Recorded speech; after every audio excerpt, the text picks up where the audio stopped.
Assalamualaikum warahmatullahi wabarakatuh. Alhamdulillahi nahmaduhu wa nasta'inuhu wa nastaghfiruh wa na'udzubillahi min syururi anfusina wa min sayyiati a'malina may yahdihillahu fala mudhillalah wa may yudhlil fala hadiyalah. Asyhadu an la ilaha illallah wa asyhadu anna Muhammadan abduhu wa rasuluh la nabiyya ba'd. Alhamdulillah, puji syukur kehadirat Allah Subhanahu wa taala. Pada hari ini saya telah menyelesaikan makalah saya yang berjudul Sejarah Perkembangan Tafsir Masa Nabi dalam mata kuliah Dirasah Al-Kutub Al-Tafsir fi Al-Alam Al-Islami. Langsung saja saya akan mempresentasikan makalah dari sejarahnya terlebih dahulu, yaitu sejarah perkembangan tafsir masa Nabi, yaitu bangsa Arab dahulunya adalah umat yang tidak dapat membaca dan menulis. Mereka hanya mengandalkan ingatan, dan ingatan itu akan berkembang dan semakin kuat apabila dipergunakan setiap diperlukan. Kesederhanaan kehidupan dan jauhnya mereka dari hiruk-pikuk peradaban kota dengan segala problematikanya menjadikan mereka berhati jernih. Karena itu mereka dikenal sebagai bangsa yang kuat dengan hafalannya. Mereka dapat menghafal nasab-nasab mereka meskipun panjang dan berantai dari beberapa generasi sebelumnya. Dengan sekali dengar, mereka dapat menghafal syair-syair yang panjang sebagaimana tercatat di dalam sejarah. Ini merupakan suatu kebanggaan yang tidak pernah dimiliki oleh bangsa-bangsa yang lain. Dalam kitabnya Tabaqat, Ibnu Sa'ad mengatakan bahwa seseorang pada zaman jahiliyah dan masa permulaan Islam dikatakan sempurna apabila menguasai 3 hal, yakni tulis-menulis, renang, dan memanah. Sayangnya, kegiatan ini tidak begitu dapat dioptimalkan sebagaimana mestinya. Hal ini dikarenakan bahwa kehidupan sehari-hari mereka belum memerlukan hal tersebut. Nabi Muhammad SAW selain perannya sebagai penerima wahyu berupa Al-Quran, ia juga seseorang yang memahami Al-Quran dengan baik, yakni secara global maupun terperinci. Setelah Allah memberikan kekuatan hafalan dan penjelasan pada Nabi SAW. Dalam Al-Quran dikatakan, sesungguhnya atas tanggungan kamilah mengumpulkannya di dadamu dan membuatmu pandai membacanya. Apabila kami telah selesai membacakannya, maka ikutilah bacaannya itu. Kemudian, sesungguhnya atas tanggungan kamilah penjelasannya. Terkait dengan keterlibatan Nabi Muhammad SAW dalam penafsiran Al-Quran, Ibnu Khaldun dalam mukadimahnya pernah mengatakan Rasulullah SAW menjelaskan makna Al-Quran secara umum, membedakan ayat-ayat yang nasikh dan mansukh, kemudian memberitahukan kepada para sahabat sehingga mereka memahami sebab musabab turunnya ayat dan situasi yang mendukung. Dari penjelasan dan pemahaman ayat tersebut bisa dikatakan bahwa Nabi SAW adalah orang pertama yang menafsirkan Al-Quran, dan penafsirannya mencakup semua ibadah-ibadah, muamalah-muamalah, dan akidah-akidah yang dibawanya, dan mencakup semua yang berhubungan dengan manusia.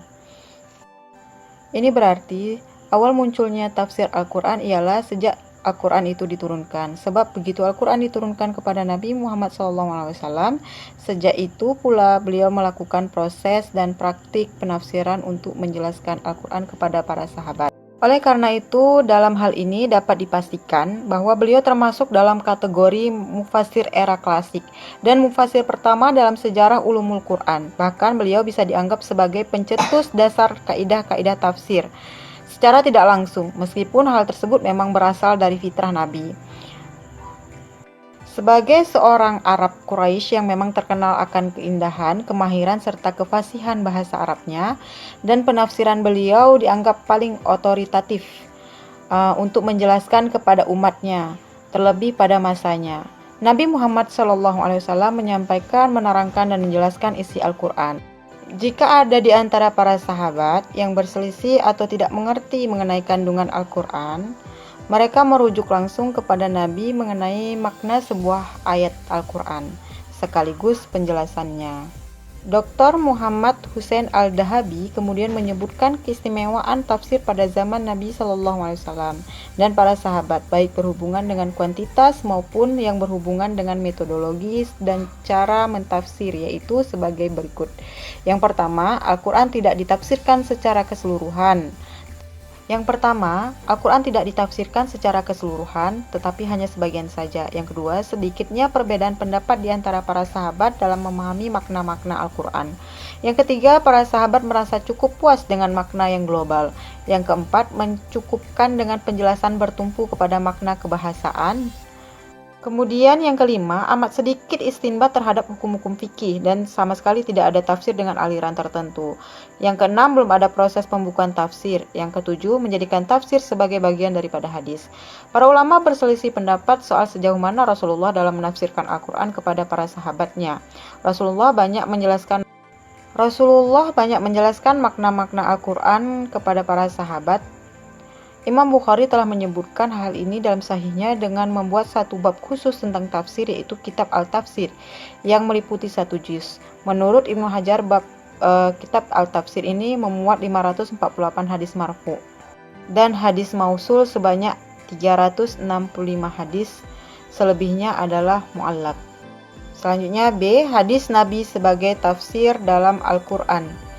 Jumhur ulama menyatakan bahwa Al-Sunnah atau hadis menempati urutan kedua setelah Al-Quran. Untuk hal ini, Al-Suyuti dan Al-Qasimi mengemukakan argumentasi rasional dan argumentasi tekstual. Di antara argumentasi itu adalah: pertama, Al-Quran bersifat qat'i al-wurud, sedangkan hadis Al-Sunnah bersifat zanni al-wurud. Karena itu, yang qat'i harus didahulukan daripada yang zanni. Yang kedua, B. Hadis Al-Sunnah berfungsi sebagai penjabaran Al-Quran. Ini harus diartikan bahwa yang menjelaskan berkedudukan setingkat di bawah yang dijelaskan. Kemudian yang C, ada beberapa hadis dan atsar yang menjelaskan urutan dan kedudukan hadis atau Al-Sunnah setelah Al-Quran. Di antaranya dialog Rasulullah dengan Mu'adz bin Jabal yang akan diutus ke negeri Yaman sebagai qadi. Nabi bertanya, dengan apa kau putuskan suatu perkara? Mu'adz menjawab, dengan kitab Allah. Jika tidak ada nasnya maka dengan sunnah Rasulullah, dan jika tidak ada ketentuannya dalam sunnah maka dengan berijtihad. Kemudian yang terakhir yang D, Al-Quran sebagai wahyu dari Sang Pencipta, sedang hadis berasal dari hamba dan utusannya. Maka selayaknya bahwa yang berasal dari Sang Pencipta lebih tinggi kedudukannya daripada yang berasal dari hamba utusannya. Terlepas dari berbagai alasan atau dalil yang menunjukkan bahwa kedudukan hadis atau Al-Sunnah menempati posisi kedua setelah Al-Quran dalam tertib sumber hukum Islam yang jelas. Di dalam Al-Quran banyak ayat yang tidak dapat dijelaskan jika tidak ada penjelasan yang dapat mengungkapkan makna yang dimaksud oleh ayat tersebut, dan salah satu yang bisa menjelaskan itu adalah Nabi SAW. Fungsi hadis terhadap Al-Quran. Jika Al-Quran di dalamnya memuat ajaran-ajaran yang bersifat umum dan global yang perlu dijelaskan lebih lanjut dan terperinci, lain halnya dengan hadis Nabi yang sifatnya lebih jelas, khusus dan terperinci. Ini dikarenakan hadis Nabi merupakan segala hal atau seluk-beluk yang dilakukan oleh Nabi SAW sebagai bentuk keterangan syar'i atau ghairu syar'i dari apa yang sudah atau sebelum diterangkan dalam Al-Quran. Disinilah hadis menempati posisi sebagai penjelas Al-Quran. Sebagian ulama menaruh perhatian khusus terhadap hadis Nabi yang bersifat sebagai penafsir ayat-ayat Al-Quran, dan mereka menamakan penafsiran yang demikian dengan Al-Tafsir bi Al-Matsur. Di dalam tafsir ini dikemukakan hadis-hadis Nabi SAW yang berfungsi sebagai penafsir ayat-ayat Al-Quran. Dalam setiap era generasi memiliki ciri khas atau simbol tersendiri. Dalam tafsir Al-Quran pun demikian.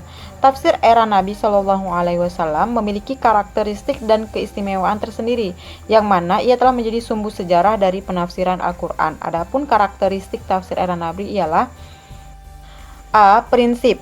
Praktik menafsirkan ayat-ayat yang ditemui bermasalah dan implementatif.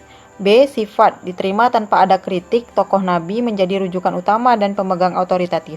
Yang C. Metode, bil wahyi atau di bawah bimbingan wahyu ilahi dengan sedikit analisa kebahasaan atau bi al-ra'yi.